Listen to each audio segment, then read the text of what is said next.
Salam rahayu untuk kita semua. Para sana, terima kasih yang masih stay tune di YouTube channel Dekung TV ya. Sekali lagi saya ucapkan terima kasih kepada para pendukung yang pada nantinya akan kita belajar bareng-bareng tentang masalah perhitungan hari baik ya. Adapun beberapa kunci-kunci. Oke, sebelum saya melanjutkan video ini, saya perkenalkan diri dulu. Nama saya Teguh Sularno.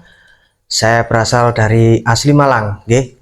Mudah-mudahan para kisanak semuanya yang berada di Jawa khususnya dan di Indonesia pada umumnya, sebagai orang Jawa yang asli Jawa gitu, sebagai orang Jawa yang benar-benar kita mendalami Jawa, di sini saya akan sedikit memberikan referensi masalah tentang perhitungan hari baik, gitu, oke. Jadi pro di sana, jangan lupa juga like, komen, dan subscribe di YouTube channel Dekung TV dan juga di TikTok boleh ya, di Tukang Sapu Idaman juga, oke. Di Tukang Sapu Idaman itu di TikToknya kita beberapa membahas tentang weton ya. Jadi weton itu memiliki sifat dan karakter masing-masing dari tanggal, bulan, dan tahun, oke. Jadi bisa langsung di TikToknya Tukang Sapu Idaman. Oke, lanjut pada video sebelumnya ya, yang kita sudah membahas nasplan. Sekarang kita lanjutkan, yaitu membahas tentang lungguhe naga tahun ya. Ini pasti setiap orang Jawa pada umumnya ya, ini pasti sangat-sangat mengenal sekali yang namanya naga tahun. Nah, ini ada beberapa bagian yang harus kita ketahui bahwa naga tahun sendiri itu dibagi menjadi empat fase lagi ya. Jadi dalam satu fase itu ada 3 bulan, oke. Seperti halnya di nasbulan kemarin juga dibagi menjadi tiga bulan ya. Jadi 4 fase, dalam satu fase ada 3 bulan. Jadi lungguhe naga tahun pun juga sama, oke. Jadi ada beberapa hal yang perlu diperhatikan, bahwa naga tahun sendiri adalah sebuah tempat di mana ketika kita mau melangkah atau mau melakukan sesuatu, ini berhubungan dengan arah, oke.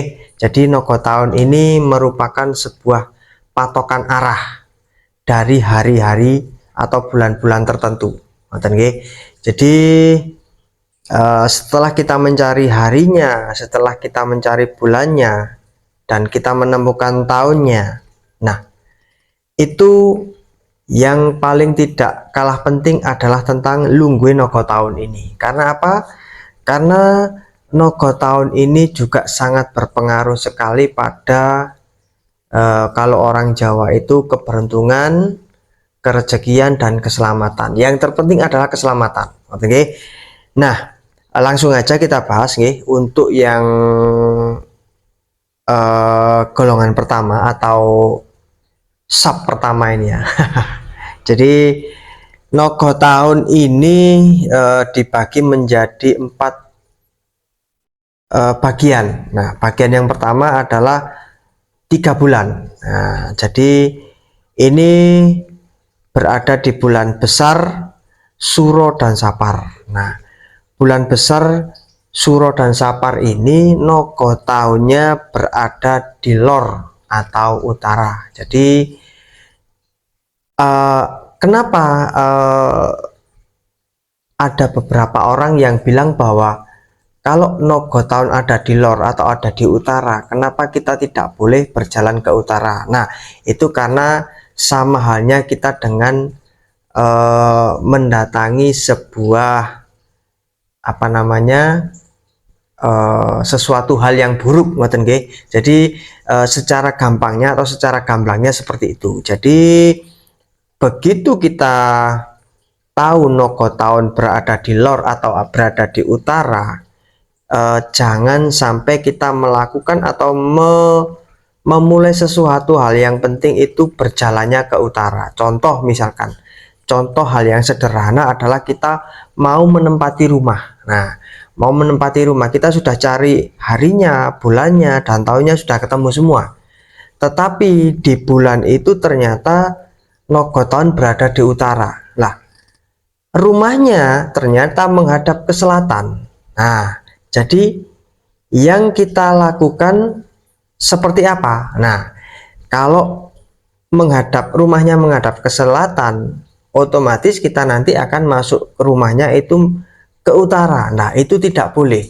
Nah, tapi apakah tidak ada solusi? Ada. Satu, kita bisa lewat samping rumah, samping kiri atau dari timur masuk ke barat. Begitu juga dengan samping kanan atau masuk ke timur, atau yang lebih amannya lagi kita lewat pintu belakang, jadi masuknya ke selatan.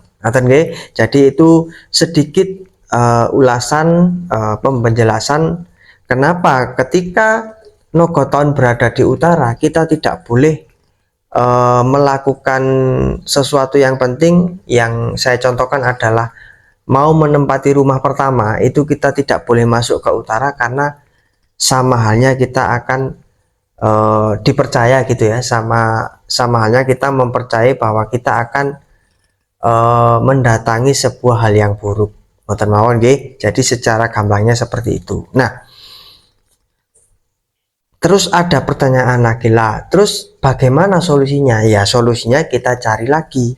Kalau di bulan besar Suro Sapar rumah kita menghadap ke selatan, ya harus ganti bulan lagi, seperti mulut, bakdo mulut atau Jumali Dilawal yang nogo tahunnya berada di wetan atau timur, seperti itu nggih.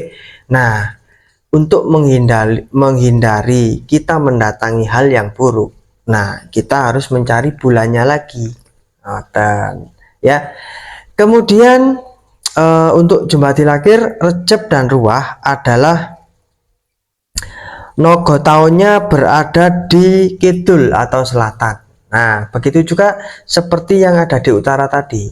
Ketika kita menempati rumah yang menghadap ke utara, nah, kita tidak boleh mengambil di bulan Jumadi Lakir, Recep atau Ruah. Karena apa? Karena nogo tahun berada di kidul, rumahnya menghadap ke utara, kita masuknya menuju ke selatan. Masuknya kan akhirnya ke selatan. Nah, itu yang tidak boleh karena dianggap bahwa orang Jawa menganggap bahwa ketika kita masuk ke selatan itu sama halnya kita mendatangi sesuatu hal yang buruk. Nah, untuk berikutnya yaitu yang terakhir ini ya, ini Poso, Sawal, dan Selo. Nah, ini kalau di bulan Poso, Sawal, dan Selo, ini nogo tahun berada di kulon atau barat. Jadi itu sedikit penjelasan tentang lungguhe nogo tahun ya.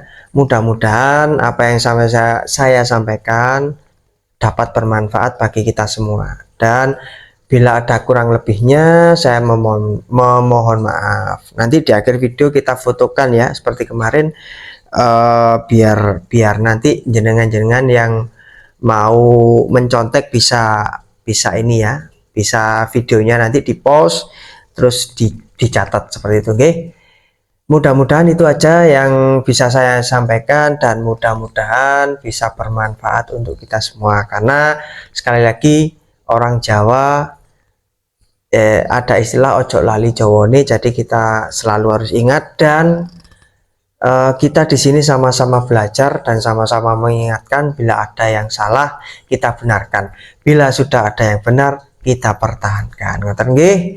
Akhir kata, Joyo Wijayanti lebur dening pangastuti, mugi kalis ing sambikala. Rahayu, rahayu, rahayu. Jangan lupa like, komen, dan subscribe. Matur nuwun.